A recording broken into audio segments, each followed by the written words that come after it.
स्वागत है आप सबका। इस्कॉन भुवनेश्वर की ओर से मैं बहुत सबका स्वागत करता हूँ संडे फीस प्रोग्राम में। तो एक बार हम लोग हरे नाम करेंगे जग कल्याण के लिए। हरे कृष्णा कृष्णा कृष्णा हरे हरे, हरे राम राम राम हरे हरे। श्री प्रभुपाद की जय। तो आज का प्रोग्राम इस प्रकार है, जैसे कि हम सब जानते हैं कि आने वाली 17 तारीख को रामनवमी है। तो आज हमारा जो भी ड्रामा है, जो नेक्स्ट होने वाला है, वो रामनवमी के ऊपर होने वाला है। तो उसके बाद हमारा गीता रिसाइटेशन है और जपा सेशन है। उसके बाद कॉन्ग्रीगेशन क्लास स्थापति प्रभु जी लेंगे और उसके बाद प्रसादन फीस्ट होगा। तो सबसे पहले हम लोग ड्रामा का देखेंगे रामनवमी के ऊपर। तो सब ड्रामा पार्टिसिपेंट्स को बुलाने के लिए एक बार हरे कृष्णा महामंत्र करेंगे। हरे कृष्णा कृष्णा कृष्णा हरे हरे, हरे राम राम राम हरे हरे। श्रील प्रभुपाद की जय। दंडवत प्रणाम। आज हम श्री कुलशेखर अलवर के विषय पर एक ड्रामा प्रस्तुत करने जा रहे हैं। श्री कुलशेखर महाराज का जन्म एक राज परिवार में हुआ था, जो छेरा राज्य वंश के थे, जो कि आज केरला प्रांत कहलाता है। महाभारत के समय उनका राज्य वंश युद्ध में भाग लेता था और सभी के लिए भोजन की व्यवस्था भी करता था। श्री कुलशेखर अलवर भगवान के कौस्तुभ मणि के अवतार हैं। महाराज के दरबार में नियम था कि रामायण की कथा से ही दरबार का प्रारंभ होगा, जिसके लिए बड़े बड़े पंडित विद्वान आकर रामायण की शिक्षाओं पर चर्चा करते थे।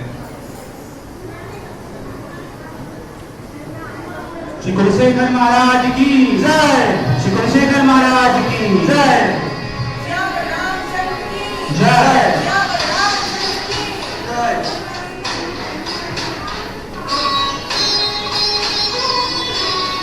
महाराज, आज हमने 4 राज्यों को युद्ध में पराजित कर दिया और जैसे ही हमारा राज्य का विस्तार कर रहे हैं महाराज।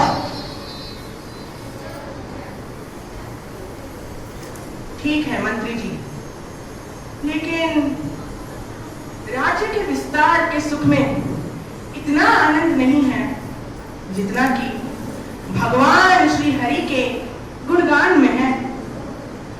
तो श्री वैष्णव महाराज, आज कौन से प्रसंग से कथा की प्रारंभ होगी?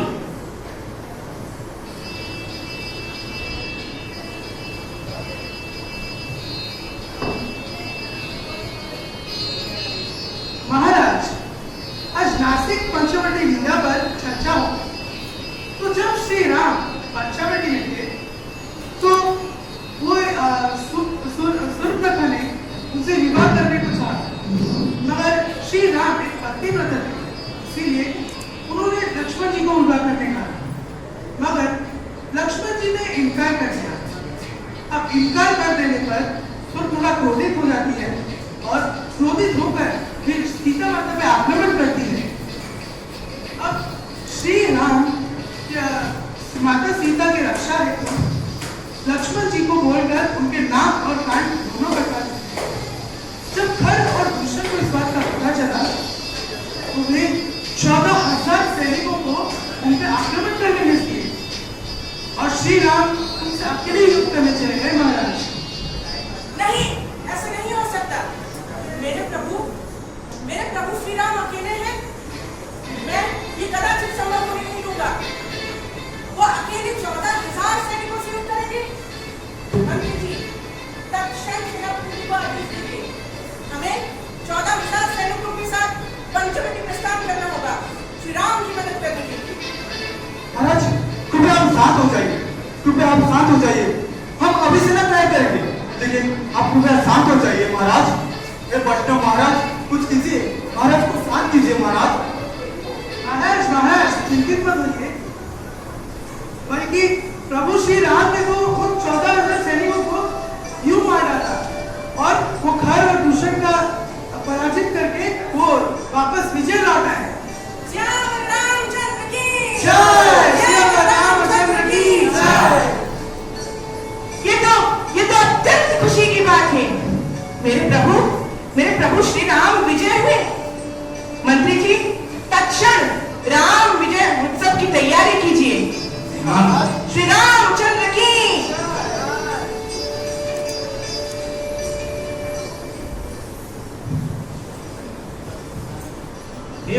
महाराज, अगली बार से हमें इस बात का विशेष ध्यान रखना पड़ेगा कि रामायण के जिस किसी प्रसंग की चर्चा हो वो सुखद प्रसंग ही हो, नहीं तो महाराज पुनः विचलित हो जाएंगे और हमें फिर से कष्ट भोगने पड़ेंगे।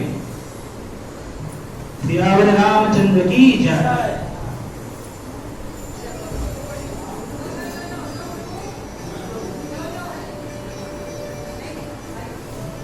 जब माता सीता के स्वयंवर का प्रसंग का वर्णन आता था, महाराज इतने भाव विभोर हो जाते थे कि उन्हें लगता था आज श्री सीताराम का विवाह हुआ है और पूरे राज्य में उत्सव, दान, धर्म और जश्न मनाया जाता था। और क्योंकि ये परंपरा थी कि रामायण के केवल शुभ प्रसंग पर ही चर्चा होगी, तो रोज अलग अलग उत्सव मनाए जाते थे और सारे लोग रामायण में निमग्न हो जाते थे।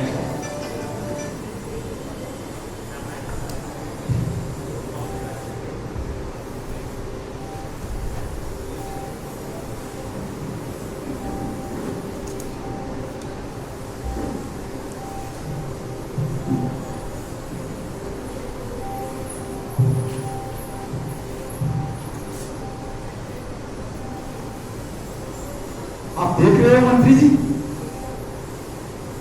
महाराज अपना अधिकतर समय ये वैष्णवों के साथ व्यतीत कर रहे हैं। अरे ऐसे ही चला तो राज्य का क्या होगा?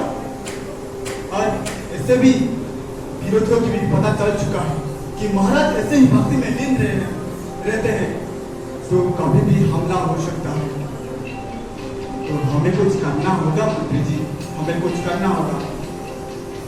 हाँ मंत्री, आप बिल्कुल सही कह रहे हैं। आज हर वक्त भक्ति में लीन रहते हैं, हमें कुछ ना कुछ तो करना ही होगा। हाँ, कुछ तो करना होगा, लेकिन पहले हमें महाराज को उन वैष्णवों के प्रति विश्वास तोड़ना होगा। परंतु प्रश्न ये है कि कैसे? कैसे का क्या मतलब? मेरे पास एक उपाय है जिससे हम महाराज का विश्वास उन वैष्णवों के प्रति तोड़ सकते हैं, उनका विश्वास तोड़ेंगे। हाँ मंत्री जी, आप बिल्कुल सही कह रहे हैं। अगर हम वैष्णवों पर चोरी का इंतजाम लगाएंगे तो निश्चित रूप से महाराज का विश्वास उनके प्रति संपूर्ण रूप से टूट जाएगा और राज्य की इसी में भलाई है। चलिए जल्द से जल्द इस योजना को कार्यशील करते हैं। ठीक है।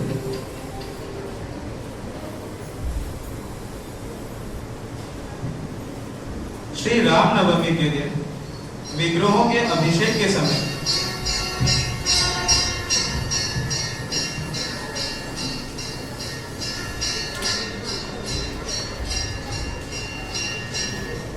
सियावर रामचंद्र की जय, रघुकुल शिरोमणि श्री राम की जय, माता सीता की जय, लक्ष्मण जी की जय, हनुमान जी की जय।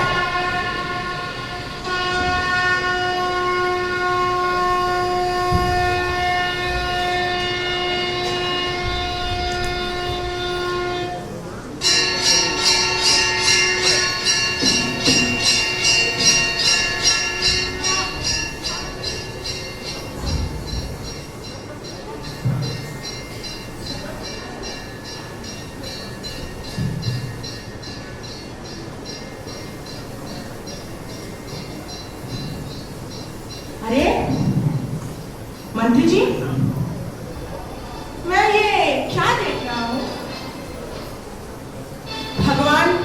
भगवान श्री राम जी के गले में लगा हुआ सबसे कीमती आभूषण वो गायब है। कहाँ चला गया वो? उत्तर दीजिए मंत्री जी।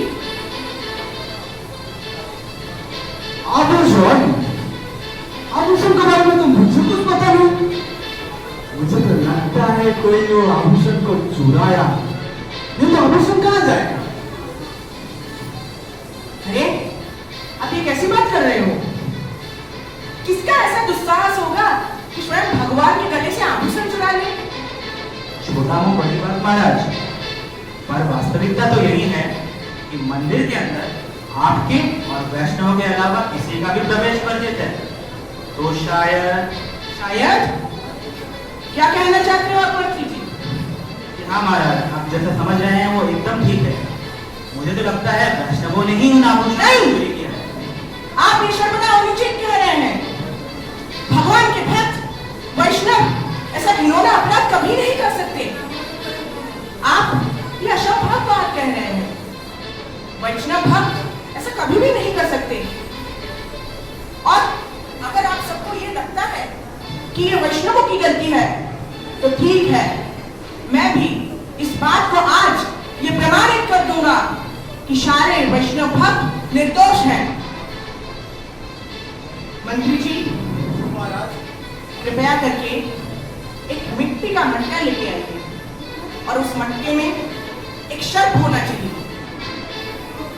जाइए, जल्दी मिट्टी के मटके के साथ एक सांप को लेके आइए। जाइए। जैसे आप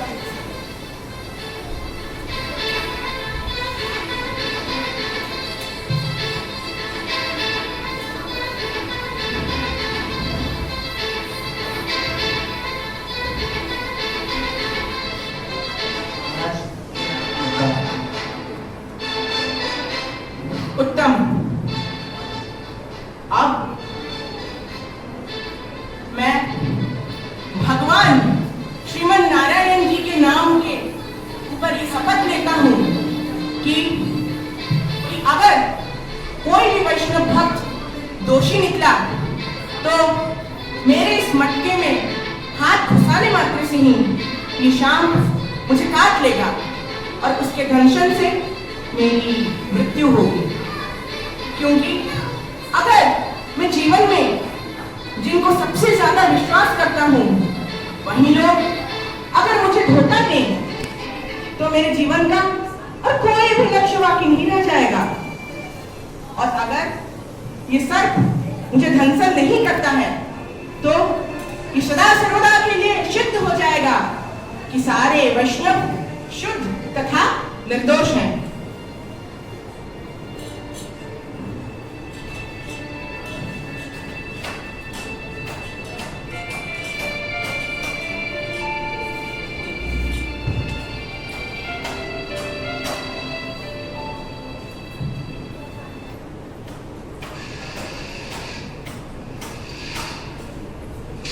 देखा आपने, सांप ने मुझे दंशन नहीं किया।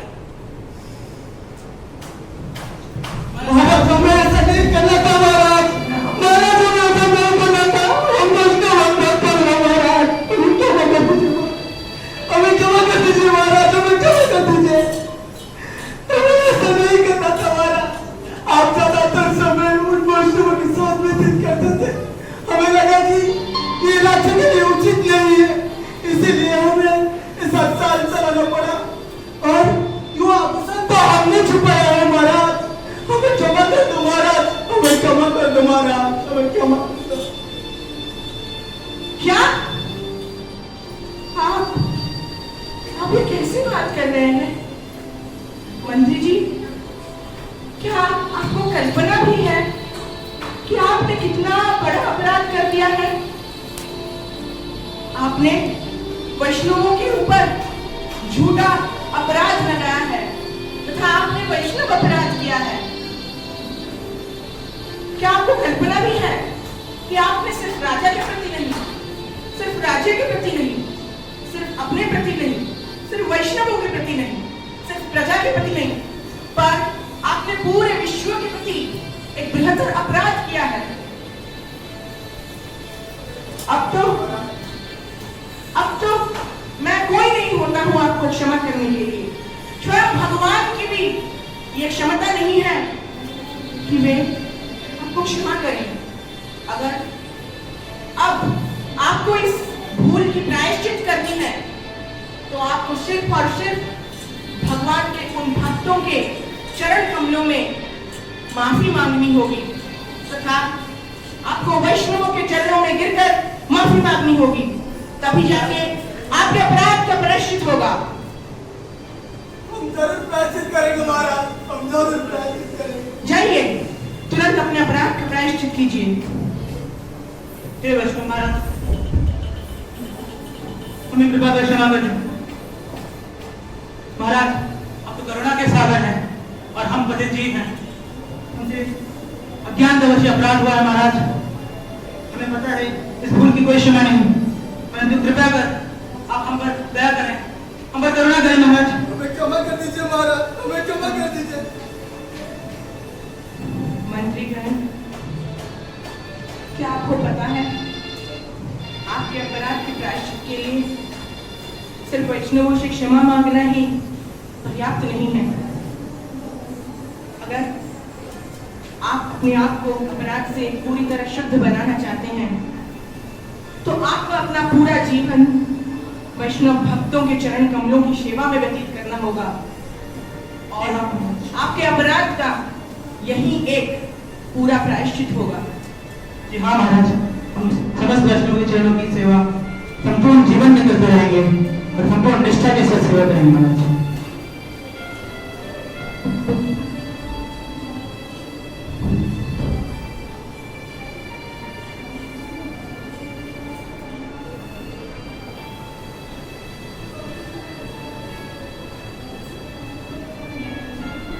अब समय आ गया है कि अब मैं अपने राज्य का पूरा कार्यभार अपने पुत्र दृढ़ व्रत के ऊपर सौंप रहा हूँ।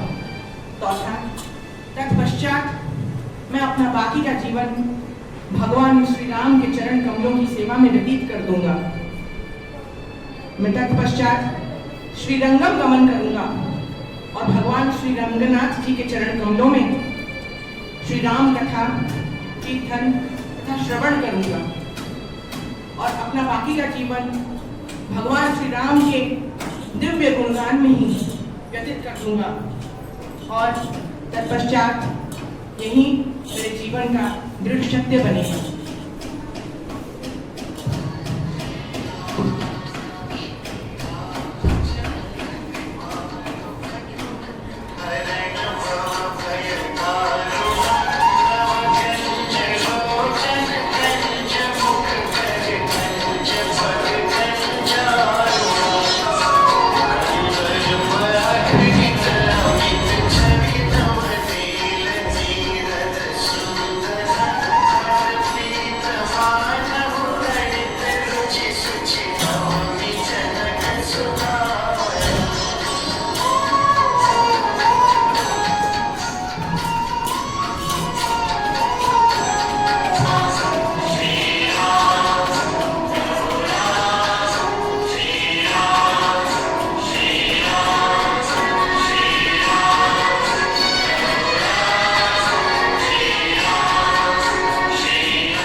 इस प्रकार से कुलशेखर महाराज अपने पुत्री छेरा कुलावली को लेके अयोध्या से बद्रीनाथ तक जितने भी तीर्थ स्थान थे उसमें भ्रमण किए और अंत में उन्होंने अपने जीवन को श्री रंगम में समर्पित किया और उनकी पुत्री जिनकी इच्छा श्री रंगनाथ को अपना स्वामी बनाने की थी, उन्होंने भी अपना पूरा जीवन भगवान रंगनाथ की सेवा में समर्पित कर दिया। तो हम देखते हैं कि महाराज के जीवन में सब ऐश्वर्य होने के बाद भी जब सब कुछ छोड़ने की बात आई तो वो तुरंत समर्पित हो गए।